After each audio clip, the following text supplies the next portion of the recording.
Welcome to the Stronger Than Steel podcast with your host, Austin Davidson and John Keir, talking Steelers all the time.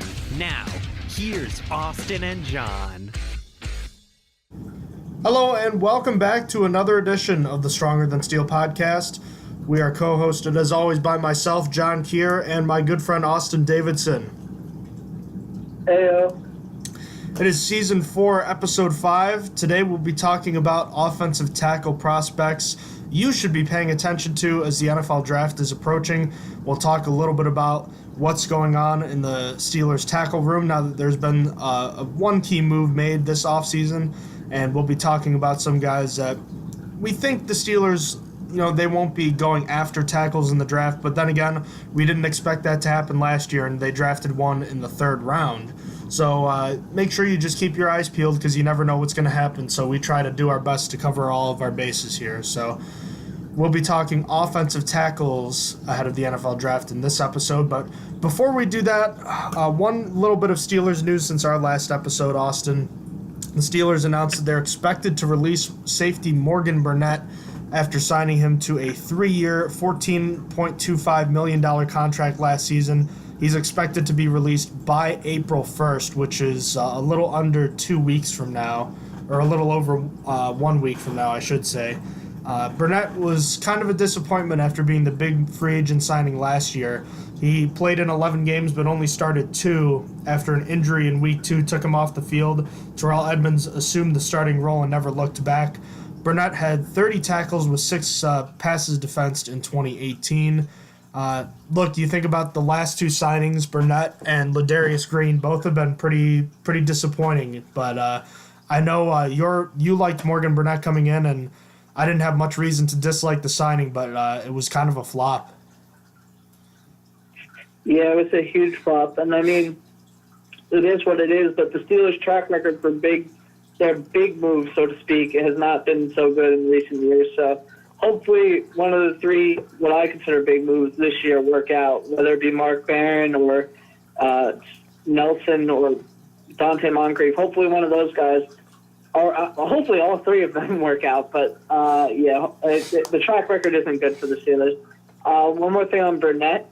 I find it hilarious and laughable that the Steelers tried shopping him. If Colbert gets anything for him, I will literally – I will praise the Lords because I have no idea what team would trade for him in the safety market that was like this year. Like, the safety market was so plentiful, and there's still guys on the market that teams can sign. So if Colbert even gets like a trade up, if he could trade up in the 6th and 7th round or something like that, I'll be impressed.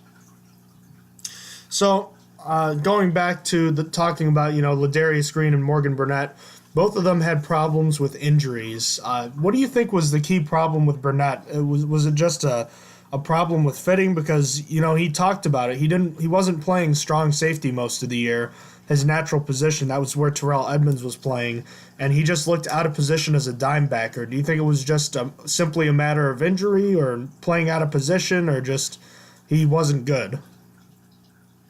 I think he just wasn't good because coming in from Green Bay, he had experience at the dime backer, and that's why he was brought in. And he said that he was ready to play whatever position the Steelers wanted to put him in. He said he preferred to be a safety, but he would play the dime backer as well, and he just didn't perform well. I think he just wasn't good, and it might have been due to the injury, but I think at the end of the day, he just wasn't good. I think whatever next team he goes to, he's not going to perform either. I don't think this was just going to be like, oh, he got injured and he played, so it was bad for the Steelers. I think, no, he's going to be healthy and he still might be bad.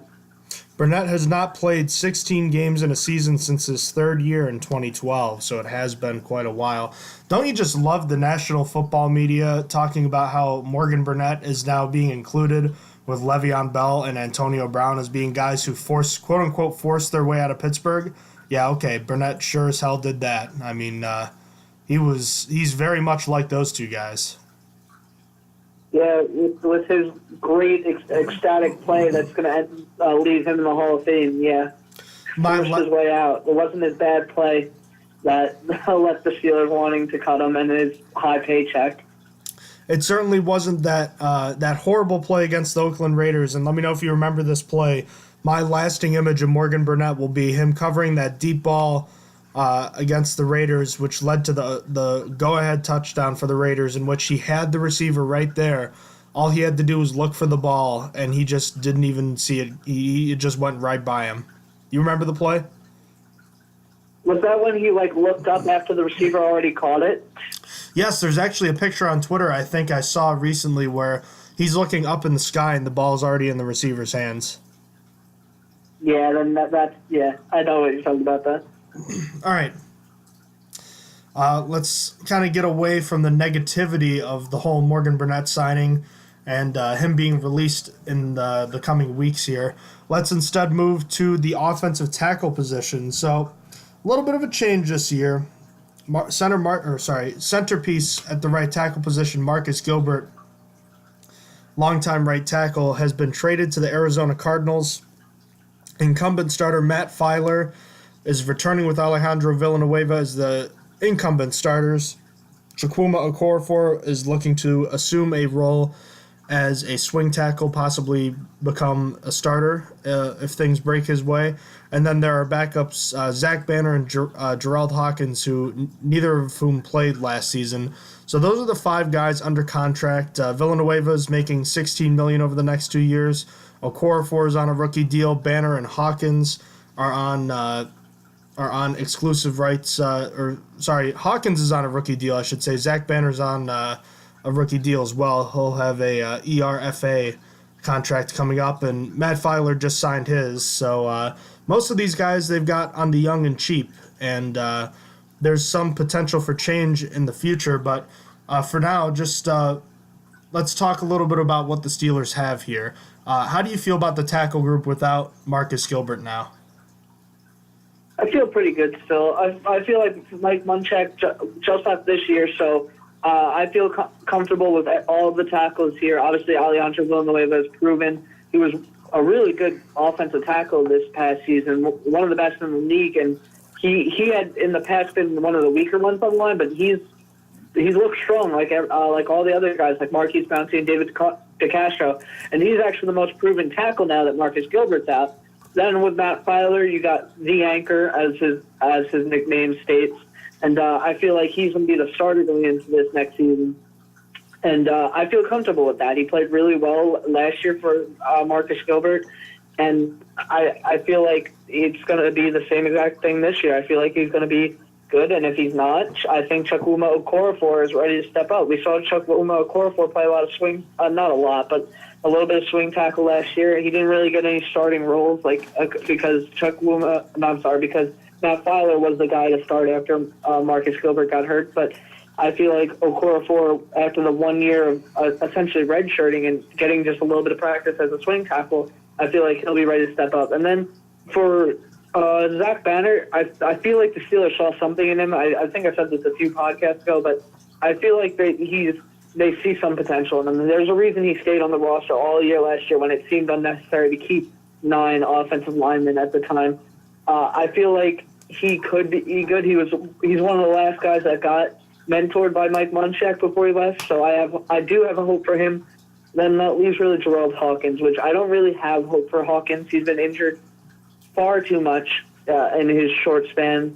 I feel like he might not end up on the roster, but I mean, maybe if he could stay healthy with basically all the redshirting he's done, because I feel like he only got to play one season, and he didn't even get to see the field much.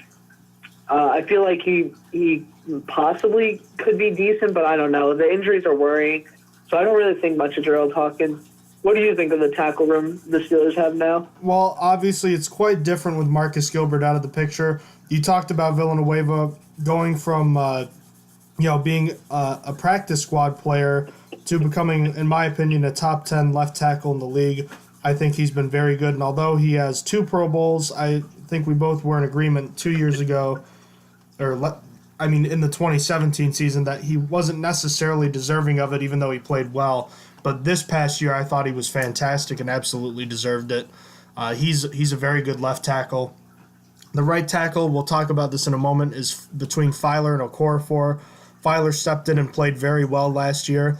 I'd feel comfortable with him there. Or Chukwuma Okorafor, who, as you remember, Austin, started in that game against the Denver Broncos against Von Miller. And although there was a lot of offensive plays and help run towards his side to kind of aid him, he still played pretty well and gave up a sack late, but it wasn't much his fault. He didn't lose that game for the Steelers. And then you talked about the reserves banner. The Steelers kept him for a reason. There had to be something there, I believe. And for Hawkins, this is going to be his 4th NFL season. 2 of his 3 current seasons have ended in injury. And you talked about him playing snaps. He only played snaps in one of them, and that year he was basically that tackle-eligible guy. So we really haven't seen much from Hawkins. And he kind of fell out of favor clearly when Okorafor was drafted. So time will tell what goes on with Hawkins. So I guess let's segue into that. Let's talk about Zach Banner versus Gerald Hawkins. A couple of guys that are both former fourth-round picks, that haven't been able to stick in the NFL due to various reasons. Banner's been on several different franchises, and Hawkins just hasn't been able to stay healthy. So I know you're kind of leaning towards Zach Banner here, but do you think there's a scenario in which the Steelers keep both? Do you think they could both contribute at some point? How do you see this one playing out? There is a possibility that they keep both because based on what I predicted for the guards, who's going to be on the roster, if the Steelers do what they did last year and keep 9 offensive linemen throughout the entire year, there is a possibility because Gerald Hawkins would be the 9th, Zach Banner would be the 8th. However, I do think this year the Steelers are going to just go with 8 offensive linemen as they did 2 years ago. So I'm going to say that it's going to be Zach Banner, as you said. I was already leaning towards him. But I could see a scenario where Gerald Hawkins made the roster along with Zach Banner. What do you think? I certainly hope the Steelers try to keep both of them just because I don't like the idea of giving up on draft picks, but the fact of the matter is Hawkins has just not shown us anything, and it's been coming up on 4 years now since he was drafted. So I mean, you got to see something. It's the same thing we saw with Senquez Golson. We saw barely anything from him, just a handful of training camp practices. And, you just can't go with that. You got to be able to put something on tape, and Hawkins hasn't put much on. So I think Banner has the advantage here, but I'm hoping that they'll both get one shot together. But then again, that's all discounting the possibility that one gets drafted, which I still think is unlikely, but I still think it's a possibility a lineman is added at some point, even if it's just a priority undrafted free agent. The other story is just who do you think is going to be the starting right tackle? You kind of alluded to it before, but you talked a bit about it being Matt Filer, and I would have to think that he has the advantage. At least it should be his job to open up at the start of the year, right? Yeah, that's exactly my thought process. I think it's his job to lose. If he ends up not starting off too hot, if he doesn't play that good, in a surprise fashion, as I feel like he played really well last season. I think that Chukwuma Okorafor can step up and take that role. Like you said, he got to start against the Broncos and actually held his own against Von Miller, which is not the easiest thing to do for seasoned vets in the NFL that are from the offensive tackle position. So I feel like it's Matt Filer to lose at this point. I think he's going to come into camp and week 1 as the starter. Do you see any point during the year, let's say Filer is playing decently, but do you think there's any point where Okorafor is just doing that well in practice where he just unseats Filer, or do you think it would take an injury or maybe just bad play from Filer? I personally think it's going to take an injury for it to happen early. I think that they won't even give up on that. If Matt Filer even plays bad for the first 5 games, I don't think they're going to give up on him until like week 6 or 7. So I think that no chance that he's benched before week 3, and then there's a small chance going forward that increases as long if he's playing bad. But I don't think he's going to play bad. Is the thing. All right, let's move on then from kind of who is on the Steelers roster right now. Let's talk a little bit about the potential need at offensive tackle. So we thought the need here was low last year, but then they went out and spent a 3rd-round pick on Chukwuma Okorafor, and now we see why. They shipped out Marcus Gilbert. So there's the depth is definitely worse, But there's still some decent options here. But all that being said, do you think the Steelers have any sort of free agency or draft need at the offensive tackle position? Yeah, there's a small need, of course. I feel like they could improve on the end. At the end, they could replace Zach Banner. They could get another guy instead of Jarrell Hawkins if they felt like it. So I felt like there is a small need, but I don't think it's a priority. I don't think it should be taken anywhere close to the top half. If anything, it's just a 7th round pick, and you just kind of throw it out there and just kind of see what you get. But that's what I think. What do you think? I think this is really the first position group that we've looked at, specialists and offensive guards, where I could definitely see one being taken in the draft. I'd be shocked if it's any time before day 3, there's no free agency need here, in my opinion. You've got the guys that you've got. There's no need to replace them. If you're going to look into replacing someone, maybe an eventual replacement for Matt Filer as the eventual swing tackle, you could theoretically go late in the draft and hopefully find someone to become that guy. But there's no need for starters right now. And the swing guy, you got your top 3 guys in place. And you've got a decent battle for the number 4 guy coming out. So, it can never hurt to add to the offensive line depth, but the need just isn't there. And there's too many other needs at other positions. So if you get a guy similar to Okorafor falling to you in the later rounds, I just don't see it happening, and I'm sure you would agree with me in that regard.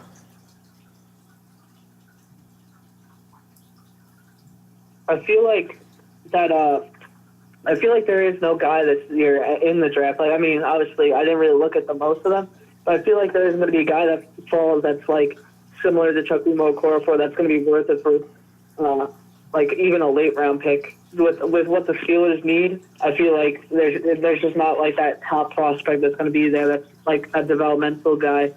Because one of the guys, actually never mind. I'm sorry, I was confusing him with another prospect that I thought about doing. But I just feel like there isn't that guy that you're going to want in the late rounds that's a developmental guy in this year's draft. Time will certainly tell, but I guess the best way to find out, at least over a small sample, is to talk about the guys that you and I both looked at. So as we have been doing, let's start with you, Austin. We each have 3 prospects today. Your first one is Juwan Bushell-Beatley, or Beatty. Is that how you say his name, from the University of Michigan? Yep, that's how I was planning on saying it. So he is 6'5" and 333 pounds. Which is a big boy, to say the least. Bushell Beatty was a big part of the reason his high school won back-to-back state titles in New Jersey in his final 2 seasons there. It was no surprise he came out of high school pretty highly recruited as a 4-star recruit. He decided to go to Michigan, and as a freshman he played in 4 games as a reserve. The next season he got 1 start and played in 10 games overall, and at 1 start he played at left tackle. In 2017, he played in 12 games where he started the year as a left tackle, but got moved to the right side for the final 7 games.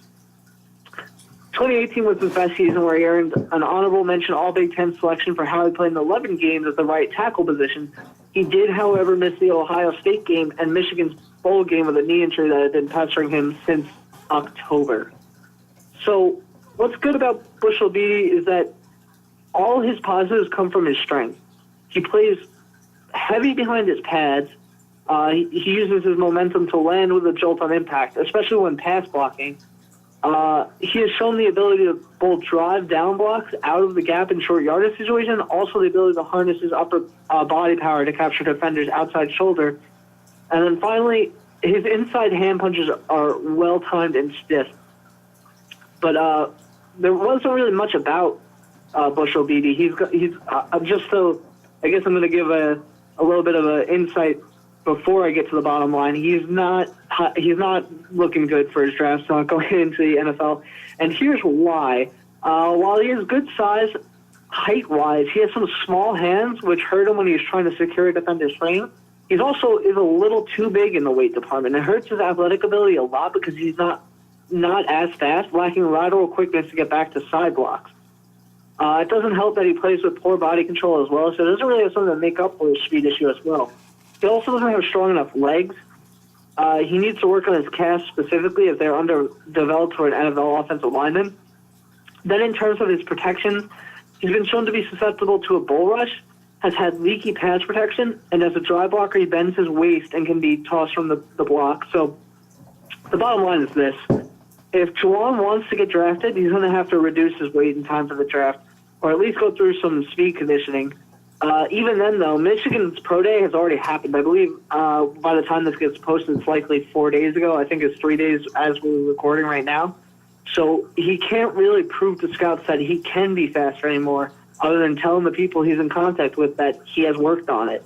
This is all hypothetical, too. He may just choose not to work on it and just roll in with how he is now. And personally, I think he's going to be an undrafted free agent.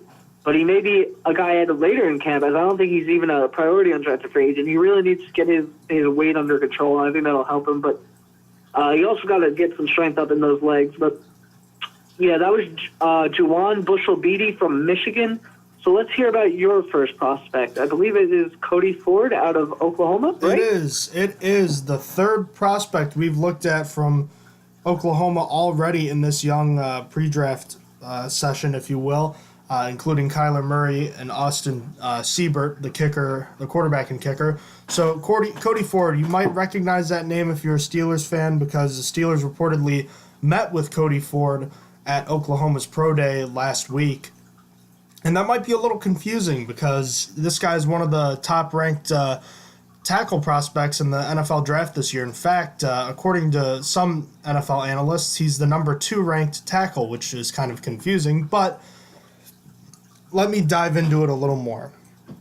So Ford was a redshirt junior out of Oklahoma this year at 6'4" and 329 pounds. He was a 4-star recruit coming out of high school and a top 25 guard in high school. Redshirted at Norman in 2015, then started his first 3 games of his 2016 redshirt freshman season, but broke his leg and missed the rest of the year. Then followed that up by playing in 12 games as a sophomore and started 4 games at left guard when Ben Powers, the regular starter, went down with an injury, before being moved to right tackle in 2018 to replace Bobby Evans, who moved to left tackle. And then Ford ended up cutting 15 pounds that offseason and started in all 14 games in 2018, becoming a first-team All-Big 12 tackle and was also named a third-team All-American. So as far as what's good about Cody Ford is he's just one of those rare kinds of athlete that has a good combination of size at 6'4" and 330, and he's athletic too. He was also the top prospect from an Oklahoma offensive line that won the Joe Moore Award. And I had never heard of this award before, but I looked it up, and it's the top college football offensive line unit in America. So that's a high honor. Ford has a broad body and solid frame that carries both a good weight and muscle mass between his calves all the way up to his shoulders, and he has legitimate experience playing as both a tackle and a guard. He played both effectively, but was actually better as a guard, but might have better size for a tackle.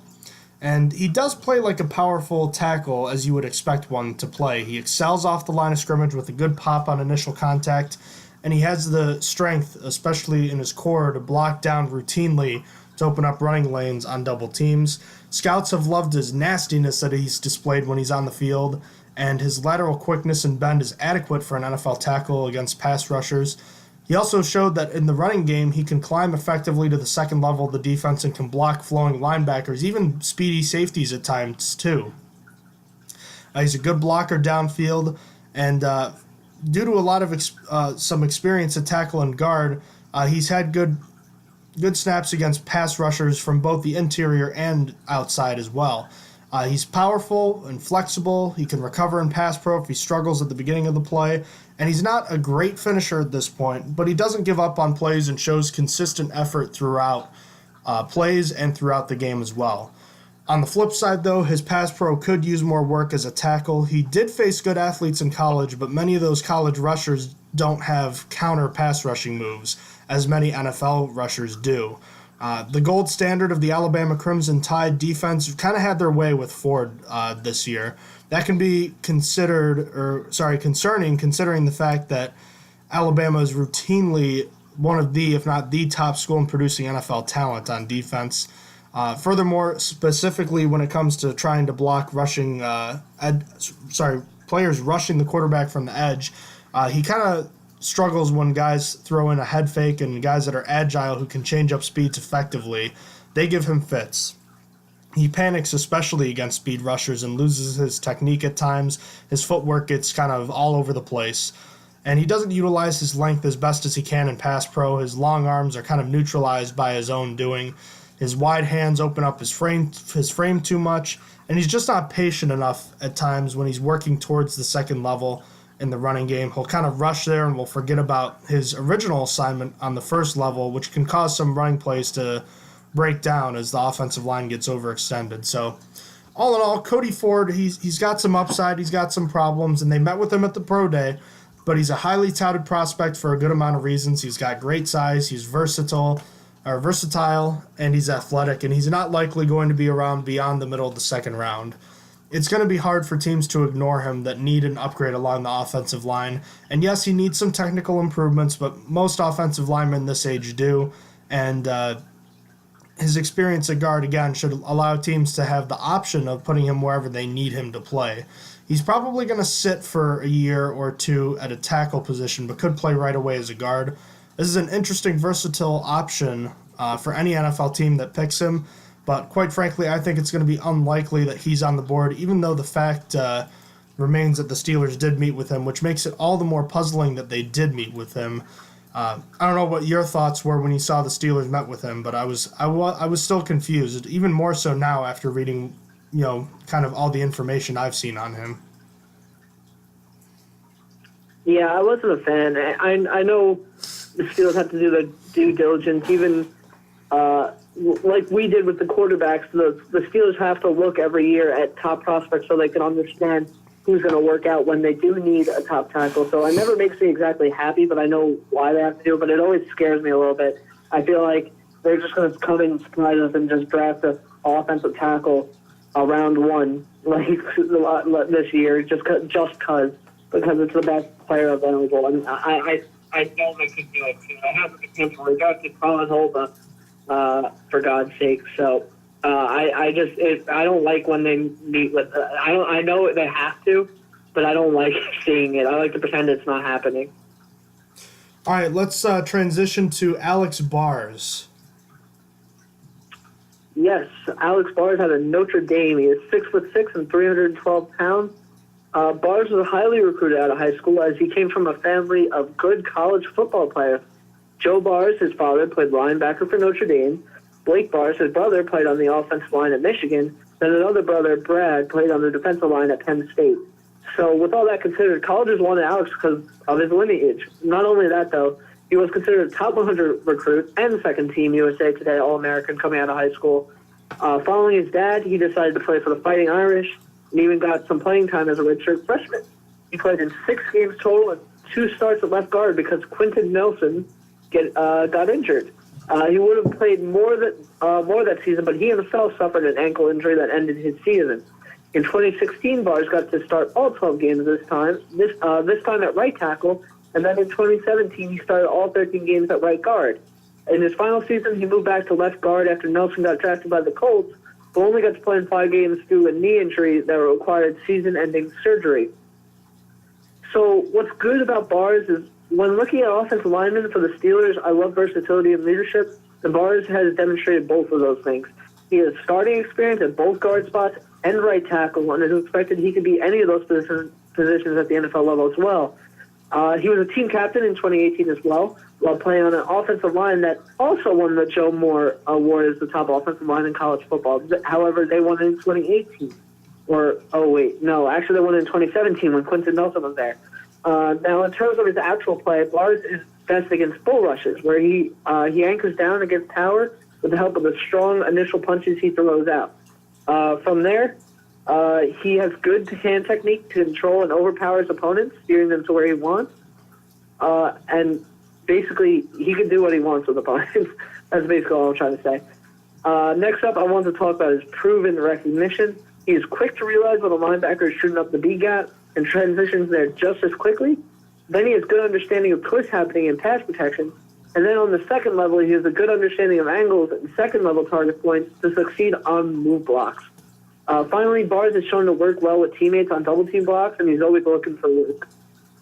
So on the flip side, one of the initial problems I have with Bars, I'm coining as his acceleration. He doesn't have bad speed for a lineman, but it takes him a long time to get to his top speed, and it hurts him in a few situations, making him look heavy and awkward out in space.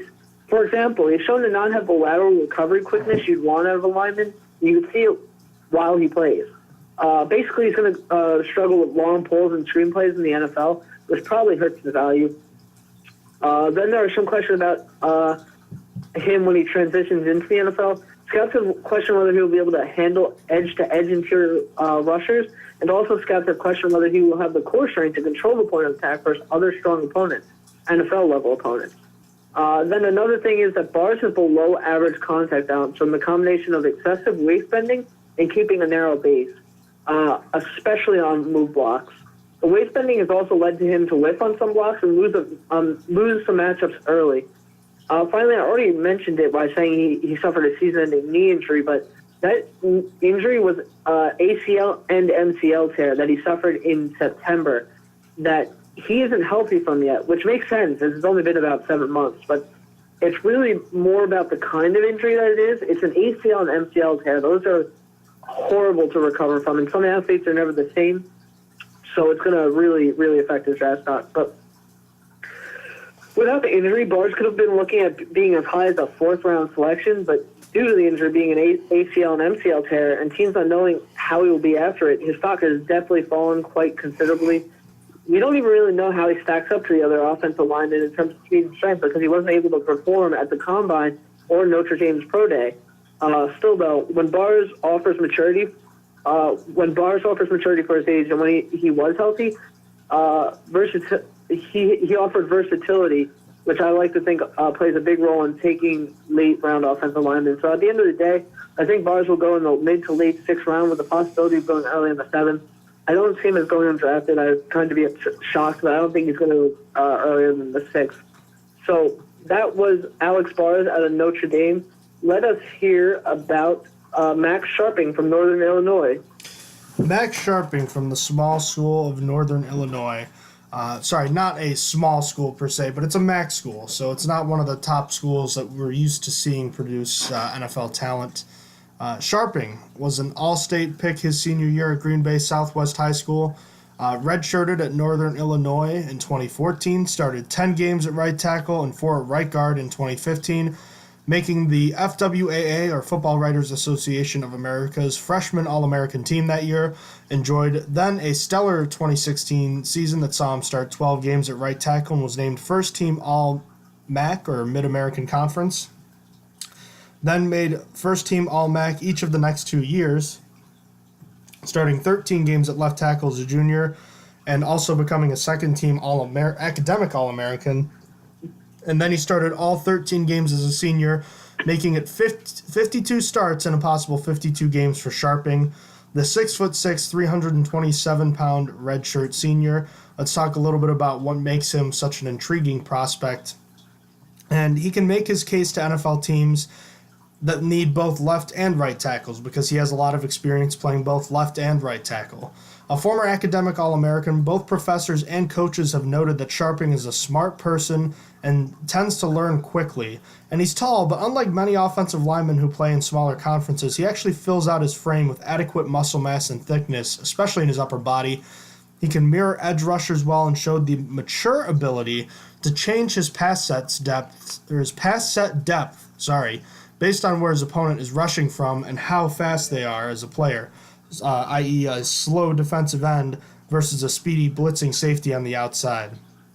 He has the proper arm strength, as I was talking about before, to push edge rushers up the field around the quarterback and use their kind of will to get on the outside, kind of use that against them. And he uses that with his arm strength and his length.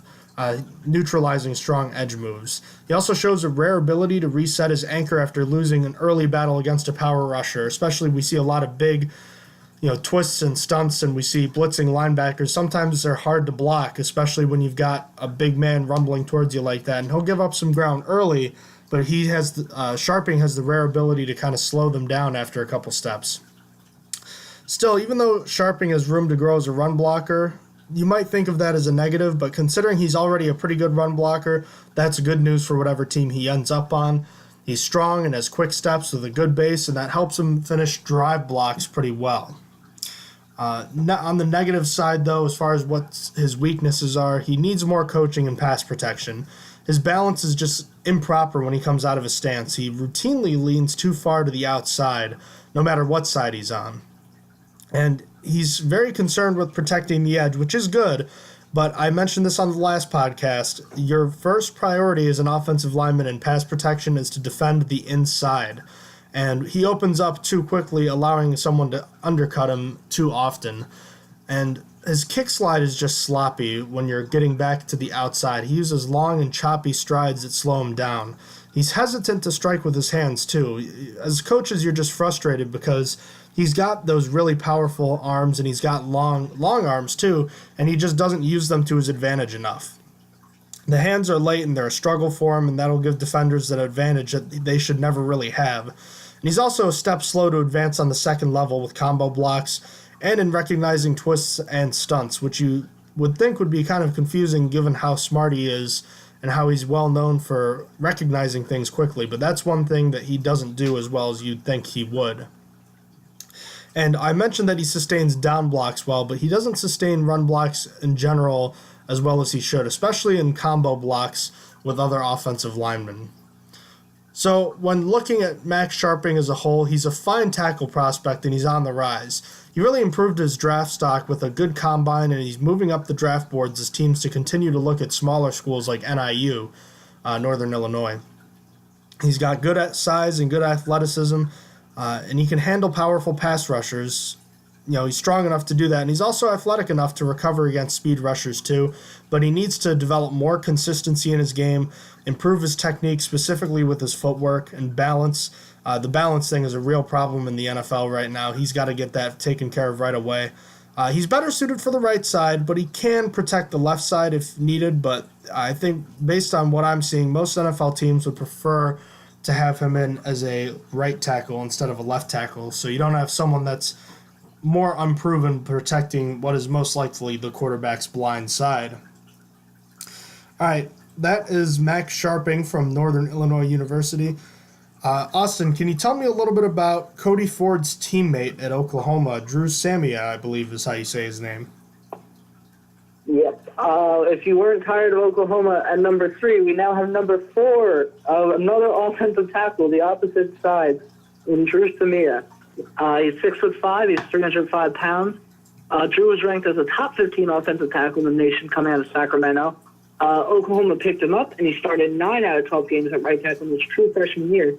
The next year, he played in all 13 games, earned the first one at right tackle, but then was shifted to right guard for the final 12 games, earning honorable mention All Big 12 accolades.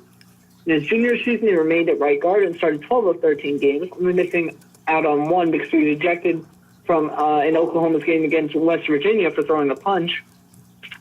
He still earned second team all-conference that year, despite missing that one game. And then in his final year, he started all 14 games on the Joe Moore Award-winning offensive line, earning himself second-team All-American notice from the Associated Press, as well as first-team All-Big 12 honors. After his best season, he declared for the draft. So Drew has a good combination of both length and athleticism and agility to start off. So he uses athleticism to recover and pass protection effectively, and he uses agility to alter his path and track moving targets within space. Speaking of tracking moving targets, Samia has shown good feel for second-level angles, and this was proven back in 2017 when he went up against current Bears linebacker and first-round pick Roquan Smith.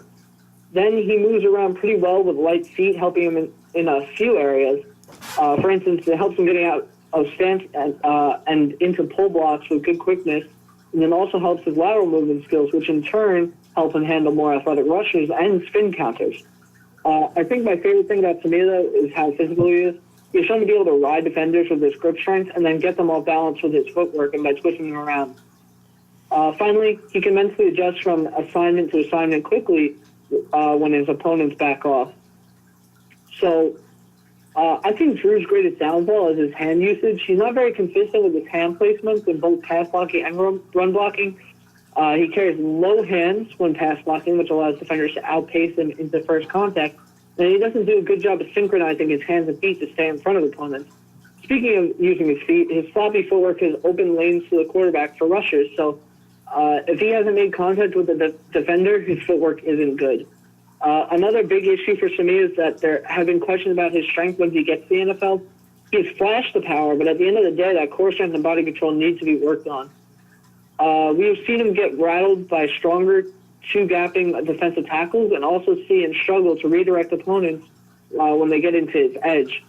One last thing is that he flips into waist bending and lunge at times while blocking. So the bottom line is this. While I'm looking at Samia as mostly a tackle, the reality is that Samia will likely have to stay guard to succeed in the NFL. I mean, he will probably offers versatility as an emergency offensive tackle, but likely teams are just going to want to make him a guard instead, with his strength being questioned. He also has the athleticism you'd want more out of a guard, so it makes sense. But there's still a chance he goes to tackle once he makes the NFL level. So in terms of draft position for Samia, I was a little torn, as are most people in teams. I looked at a lot of sites. I tried doing a lot of research to see where people think he's going.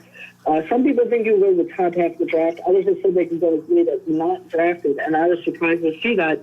I usually use Walter Football for a lot of my guessing where the rounds are, but Walter Football hadn't going on draft, so I just couldn't agree with that. I didn't think that based on what I saw, he was going to go undrafted. Apparently, the Walter Football said that he was falling out of favor with NFL scouts and coaches. I didn't see anyone else reporting that, so I'm going to say Samia will be drafted early 4th round or late 3rd, but I think he could possibly go early 3rd. I think he's one of not the top guys, but I think he can go. I think he's going to go in the top half of the draft. If not, he's going to be very close to the top half. So this was Drew Samia, also out of Oklahoma, and now I've been looking at this name. You put the things there. It's Alise Mecca Udo from Elon. I don't even know if I said his last name correctly, but I wanted to try it without the pronunciation. But yeah. Yeah, I was going to say that was not something I was going to take on my own. I didn't want to butcher this young man's name.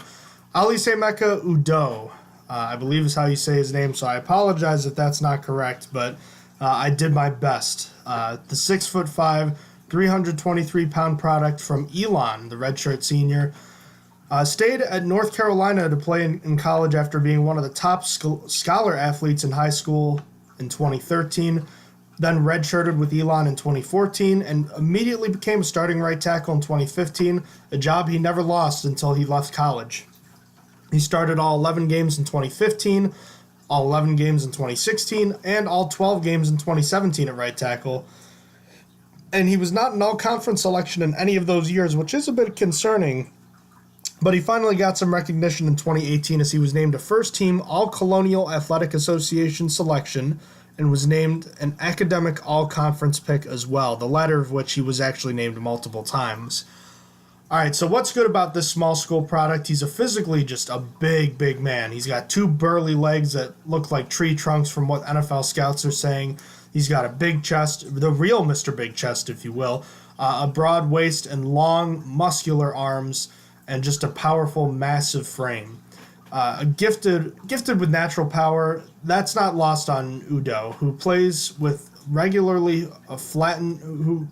regularly good pad level and flattened stationary defenders in front of him throughout his collegiate career. He, again, like another prospect, the other prospects I was talking about, he has that nasty that coaches love in offensive linemen, that mean kind of swagger that the coaches seem to like. He has a good kick slide and a good rhythm to it that allows him to mirror his edge rusher as well. And due to this good rhythm and footwork he has on the kick slide, Udo has solid quickness to the arc of the pass rushers on the outside, rarely getting beat just cleanly. Strong hands allow for a good grip when he gets his hands locked on to a defender, and he doesn't let go easily. So if he gets his hands on you, you're in trouble as a pass rusher. He's got a powerful pop with his strong arms and can really use those long arms to slow down pass rushers effectively. And although he's not a great pass blocker at this point, he has the physical tools to continue improving and continuing to grow as a pass protector as well. As far as weaknesses goes, Udo just doesn't have good awareness and timing when it comes to working up to the second level on running plays. I just talked about this with Max Sharping as well, especially when it comes to reach blocks. It's just not something Udo does well, which means he's not going to be a good fit in a zone blocking scheme and not in schemes where he has to be on the move a lot, at least not right now. He goes into his run blocks trying to underhook defenders with his arms instead of delivering a powerful strike with his arms, and that can lead to more holding penalties. Remember, hooking your arms is just, that's not going to help you. That's not going to give you the most strength that you can derive from your body, and then hooking your arms around defenders is just asking to get called for penalties. His hands are late in pass protection, often misfiring and are low on his target, and his speed to power rushers are his weakness, so they'll come in quickly. And this was something James Harrison did all the time. He'd come in quickly and then he'd bull rush you. That's a nightmare scenario for Udo. He's not a good enough athlete to catch up with you. And then when you get him off balance, you just blow him off the ball. That's not going to work for him. And he's a decent athlete, but he might not be good enough to go up against the most athletic edge rushers you'll see in the NFL. And he really doesn't change direction well. Case in point, he ran the second fastest 40 time of all offensive tackles in the draft at 5.05 seconds, yet ran the second slowest 20-yard shuttle at 5.05 seconds, which was 25th out of 26. So that's curious. He's clearly fast in a straight line, but overall he's just not good at changing direction. So on the whole, when we're talking about Olisaemeka Udoh, he's a massive tackle prospect. He's got good developmental traits and potentials, both a run blocker and pass blocker. This is where I think he's kind of similar to Chukwuma Okorafor, at least in the sense that he's got room to grow and he's got decent potential, although he's obviously likely a much later pick, if not being picked at all, instead of Okorafor, who's a third-round pick. Udoh just lacks the quickness and that's needed for blocking on the move and for facing quick edge defenders in the NFL. His strength at the point of attack will help offset these problems, and he projects, as I said earlier, he's a later guy to be picked. I'd imagine he's a mid-day 3 guy. There's just too much potential for teams to ignore, and he could become a starter in a few years, but I think he's going to need some time as a backup, maybe even as a practice squad player first. So don't be surprised when you hear this name called in the NFL draft, but don't expect to see him starting in the NFL, barring injury, for at least a year, maybe 2. He is what you would call a project player. All right, so all things considered, those were our 6 NFL tackle prospects, and obviously, as we have been doing for all of our positions, we kind of ranked them based on how we think they would fit in best with the Steelers. So Austin, talk to me about Juwan Bushell-Beatty, Alex Bars, and Drew Samia. So I ranked Juwan Bushell-Beatty first for the Steelers. He's just a camp guy to have around for a tryout, so it makes sense. See if he could get into shape in that time. I think he'd even be a rotational guy because he'd come in later in camp. And you're like, all right, the Steelers have found out these guys are definitely not going to make the roster after cut down, so let's bring in some other guys that are waiting to get a chance. I feel like he's my number 1 for that because I don't think the Steelers should really draft tackle unless the 7th round. Following Bushell-Beatty, I have Alex Bars. If Steelers were to draft a guard, Bars offering versatility makes sense. His injury is concerning, but I like the presence he would bring to the locker room as he's been described as mature, and he was a leader. He was a team captain over at Notre Dame, so I like him. And that leaves Samia last, and Samia's just going to go way too high for me to want the Steelers to be interested in him, but he's also more likely to end up as a guard in the NFL. I would argue the Steelers need a guard even less than they need an offensive tackle, so he's last for me. Obviously, we did the guards last podcast, so we already ranked it less than the offensive tackle. So Samia has multiple reasons why I didn't want the Steelers to go after him. But how do you rank Cody Ford, Max Sharping, and Olisaemeka Udoh? All right, well, I'll be honest with you. I don't think any of these guys really fit that well with the Pittsburgh Steelers.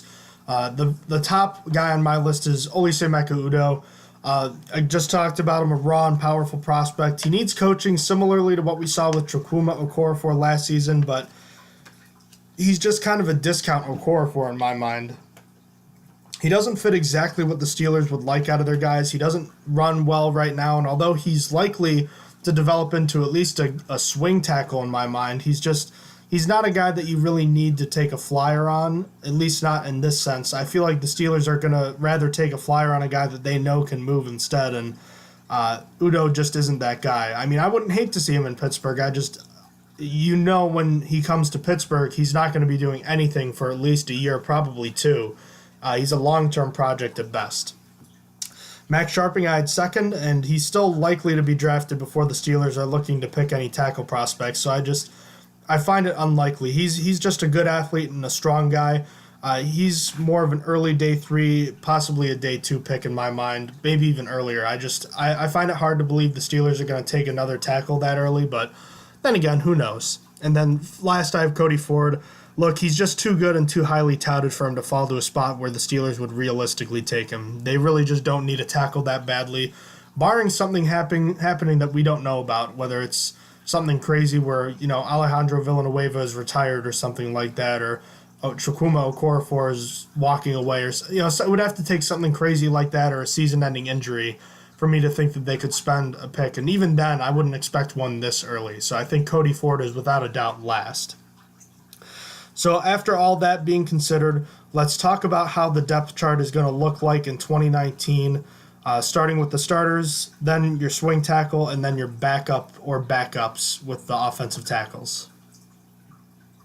So I'm going to kind of keep it quick because we kind of did already go over this. So I have Big Al and Matt Filer as the starters. The swing tackle or the first man off the bench is going to be Chukwuma Okorafor, with the possibility that Matt Filer has a starting job and it's his to lose. And after that, Zach Banner is going to be the only other offensive tackle. I think Gerald Hawkins is cut. So how about what do you got? I'm going to have the Steelers keeping 9. I have, obviously, Alejandro Villanueva as the starting left tackle. I'm going to hope and believe that Chukwuma Okorafor can become the starting right tackle, just so it can be a little different than yours. I don't really have a ton of reason to believe that he's going to be the guy, at least not early on. But then I'll have Matt Filer being the backup swing tackle, and then I'll have that followed with either Zach Banner or Gerald Hawkins. I'm hoping the Steelers keep both, but obviously time will tell. And based on what we just said, we don't see the Steelers drafting one or retaining a priority undrafted free agent. So all things considered, that should wrap things up from our end as far as offensive tackles go. Not much NFL news to talk about, considering our last podcast was just a couple days ago. At this point, Austin, let's move forward. We'll wrap this one up, and next we've got running backs to talk about. We'll finally get into some skill position players as we talk about finally what I think could be the first position the Steelers are likely, or at least somewhat likely, to draft, even more so than offensive tackle. Yeah, from here on out, we're probably expanding our prospects too. I think from here on out, we're doing at least 8 total prospects, possibly 7, but from here on out, there's going to be more and more prospects to go over as we think the Steelers will actually draft these positions. Indeed. So as always, thank you for listening to the Stronger Than Steel podcast. If you have any questions, please feel free to email the show at strongerthansteelpodcast@gmail.com and check out our website, strongerthansteelnfl.blogspot.com. Austin, thank you so much for joining me today again, and have a terrific week coming up it is now officially Sunday morning. Have a great week, and enjoy the rest of your weekend. And Steelers Nation, have a terrific night. Have a good night. You have been listening to Stronger Than Steel podcast. Thank you for joining us today, and don't forget to check out our website listed in the description below.